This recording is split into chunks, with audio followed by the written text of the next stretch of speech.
go. Good morning, class. How is everybody? Good. How are you? I'm pretty good. Can't complain. Saw Divergent last night, actually. Wasn't too bad. It wasn't exactly what I was expecting, but I hope you all had a great night, too.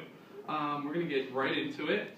So, when you're watching a movie, because yesterday I was watching Divergent, as I said, and you hear, like, music, and you see, like, lights and tones and how they're presenting the movie to you. Like, what does that mean? If you're watching a horror movie and you hear, like, slasher music, like, they do, like, and you hear that, what does that mean? Like, what do you think is going to happen?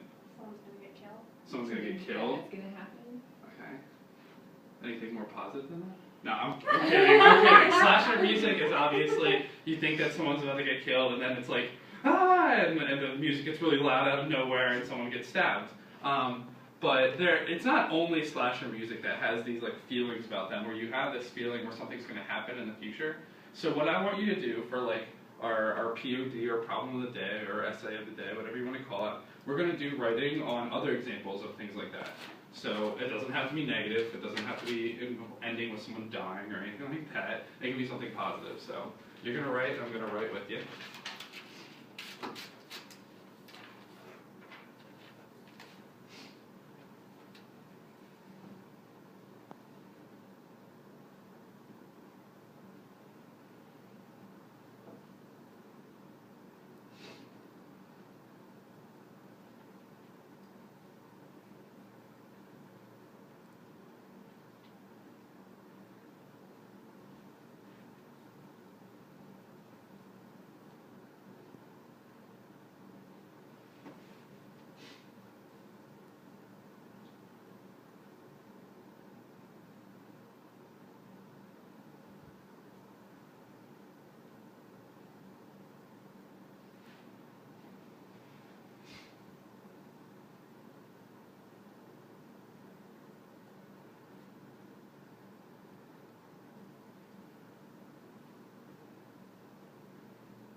I guess like put your pen down or pencil down or look up at me. Feeling pretty confident. Yeah. Alright, so since we have overwhelming amount of people in class, we can only have 2 people share. So, and luckily enough, it's just you 2. So, can you share? Joanna? I was thinking like romance music. Okay. Before like a kiss or like an embrace or a not recognition. Like Yeah. a couple comes together.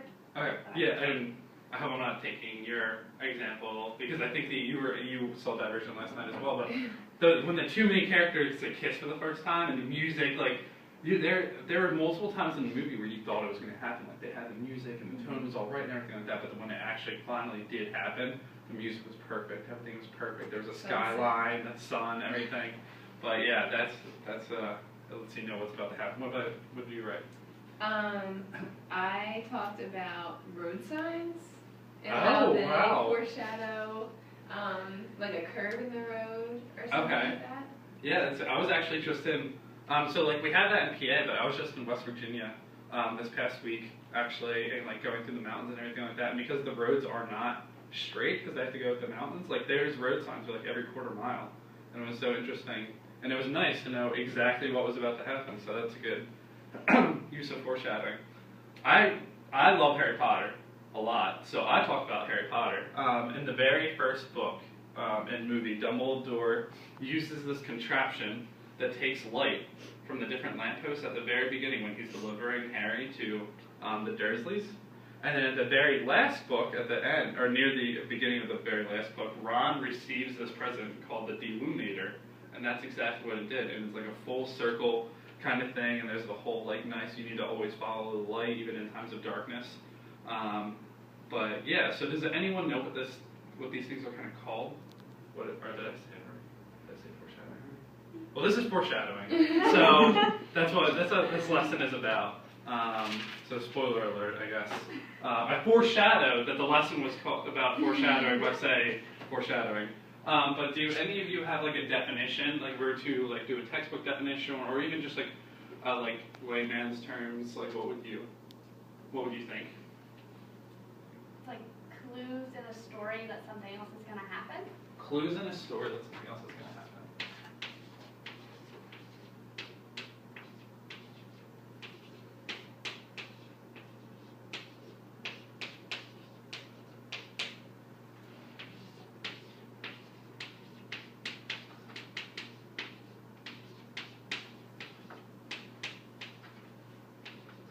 And what about you, Alexa? Do you have one? I was thinking along the same lines as Joanna. That's fine. That's fine. So I used the power of Google last night, actually, when I was getting ready for this lesson and everything like that. And Google said, in its infinite wisdom, that foreshadowing can be used as a warning.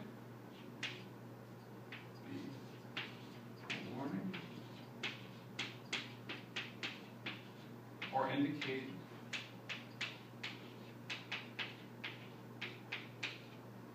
something. And my writing gets smaller as it goes on. To happen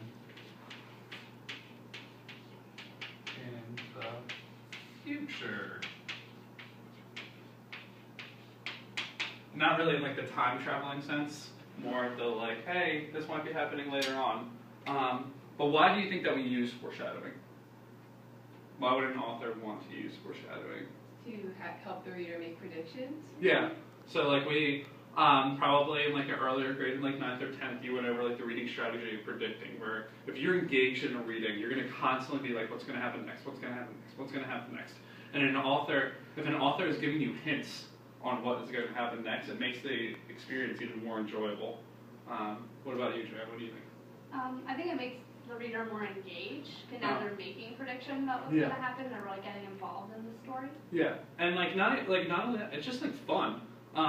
Like The Matrix, actually, there is constant foreshadowing, and it's almost like a hint, hint, nudge, nudge kind of thing between the directors and the writers and the audience.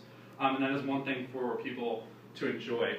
And so, what are some examples that you both read Shade Clue, or the class read Shade Clue last night for homework. So, what are some examples that you see in Shade Clue of foreshadowing?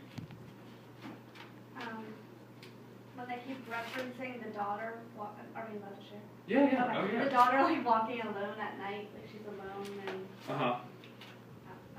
Yeah, yeah. They talk about the last large body impact on Earth. Mm-hmm. So when they talk about that, you're kind of like, oh, well, what large impact is going to happen to the characters? Yeah, and then brings in some metaphor as well. Like obviously, I mean, you would assume that the story isn't gonna, like that's not foreshadowing that a meteor is gonna hit the Earth and then that's how the story ends. Like, oh, a meteor just killed everyone. Once again, being negative, just like the slasher films from before. But do you have any other examples or anything like that? Yeah. When they talk about the driver of the car, talk about her having cocktails and like getting in her car, so you kind of think like, okay, she's gonna be driving near. Yeah, yeah. And the other thing that I think is weird there is that the driver, the author Boyle, he uses some kind of like almost parallelism between the driver was having cocktails and was having a nice night out, and then did this terrible thing, and just like the girl's parents, or Boyle, it's written from his perspective, they were having a nice night in, having cocktails, everything like that, and then a terrible thing happened. So it's almost a parallelism that is used there as well. So he's using multiple different strategies and literary strategies that are anything like that. So, but what we're going to do next is we're going to split up into the one group that we have, get in pairs, and we're going to like annotate almost and say it's going to be a combination of predicting and like finding this foreshadowing, and then that way we can understand the story better and make it even more enjoyable when you get to the end. And then later in class, we're going to try to come up with different